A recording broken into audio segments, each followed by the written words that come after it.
पहले team India को मिली करारी हार। अब टीम इंडिया के कप्तान विराट कोहली पर लटकी सस्पेंशन की तलवार। नमस्कार, मैं हूं अभिषेक त्यागी। जी हां, बिल्कुल, पहले टीम इंडिया को तीसरे टेस्ट मैच में करारी हार का सामना करना पड़ा, सीरीज को गंवानी पड़ी और अब उनके कप्तान पर भी, मतलब टीम इंडिया के कप्तान विराट कोहली पर भी बैन की तलवार लटक रही है। बिल्कुल, ये बात आप सच सुन रहे हैं, क्योंकि कई खिलाड़ियों ने, कई लोगों ने, कई दिग्गजों ने विराट कोहली की शिकायत की है और वो शिकायत हुई है विराट कोहली की हरकत के ऊपर।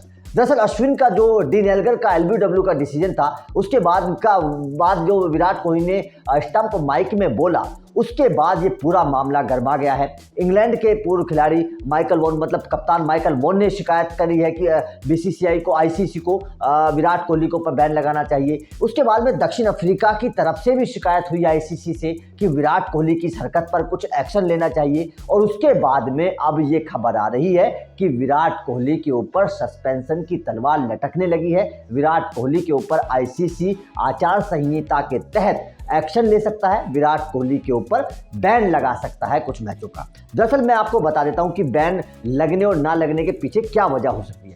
दरअसल जो आईसीसी का रूल है 2.7, उसके तहत मैदान पर किसी अंतर्राष्ट्रीय मैच में मैदान पर कोई भी खिलाड़ी अंपायर के डिसीजन के बाद अनुचित उसका व्यवहार नहीं कर सकता, अनुचित तरीके से बोलचाल नहीं कर सकता, उसके खिलाफ बोल नहीं सकता। ये 2.7 नियम के तहत आता है। अंतर्राष्ट्रीय किसी मैच में आप मतलब गलत तरीके से बोलचाल नहीं कर सकते, उन पर गलत तरीके से आरोप नहीं लगा सकते, जो विराट कोहली ने किया। विराट कोहली ने स्टंप माइक में, आपको पता है कि क्या बोला, उन्होंने बोला है कि हम भारतीय टीम के खिलाफ पूरा देश एक हो रहा है, हमें हराने के लिए कुछ और तरीके ढूंढो। कई खिलाड़ियों ने अलग अलग तरीके से स्टंप माइक में ये बात कही। उसके बाद में विराट कोहली नहीं, बाकी खिलाड़ियों ने भी इस तरह की बातें बोली। तो उसके बाद में अब शिकायत की गई है। और सबसे बड़ी बात यह है कि जो आईसीसी का नियम है 2.7 और 2.8 एक नियम और है। 2.8 नियम के तहत भी ये बात है कि आप अंपायर के किसी डिसीजन के बाद में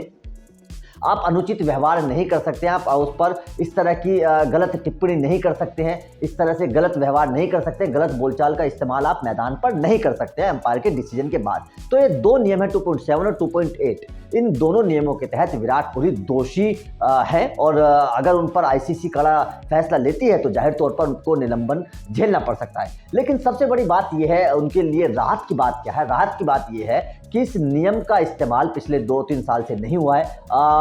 लास्ट बार अगर हम बात करें तो वेस्ट इंडीज के कोच के ऊपर इस तरह का मतलब इल्जाम लगा था, उन पर दोषी पाए गए थे जब उन्होंने अजिंक्य रहाणे के खिलाफ कुछ बात बोली थी। उसके बाद से टीम इंडिया के फेवर में एक चीज़ और है। एक चीज़ फेवर में ये है कि 2019 के बाद से टीम इंडिया के किसी खिलाड़ी को डीमेरिट पॉइंट नहीं मिले हैं। और आईसीसी का नियम ये है कि 2 साल के अंदर अगर किसी खिलाड़ी को डीमेरिट पॉइंट नहीं मिलते हैं तो उसके ऊपर निलंबन नहीं हो सकता है।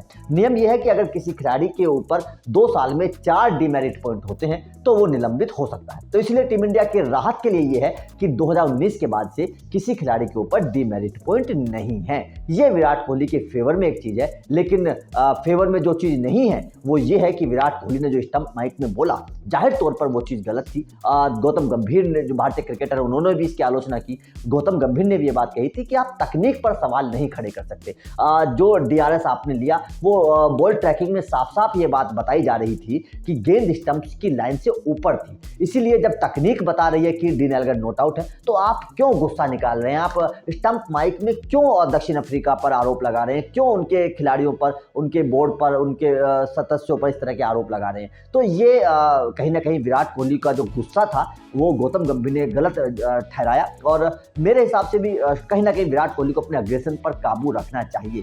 मैच जीतने के लिए तकनीक आपके पक्ष में भी जा सकती है, तकनीक आपके एंटी भी जा सकती है। इस पर आप गुस्सा नहीं कर सकते। तो आपका इस पूरे मामले पर क्या कहना है? विराट कोहली का अग्रेशन, जिस तरह से वो माइक में बोले, क्या आपको सही लगता है? क्या बैन विराट कोहली पर होना चाहिए? आपका जो भी मानना है कमेंट करके जरूर बताइएगा। वीडियो अच्छी लगी तो लाइक करिएगा, शेयर करिएगा, चैनल को सब्सक्राइब जरूर करिएगा।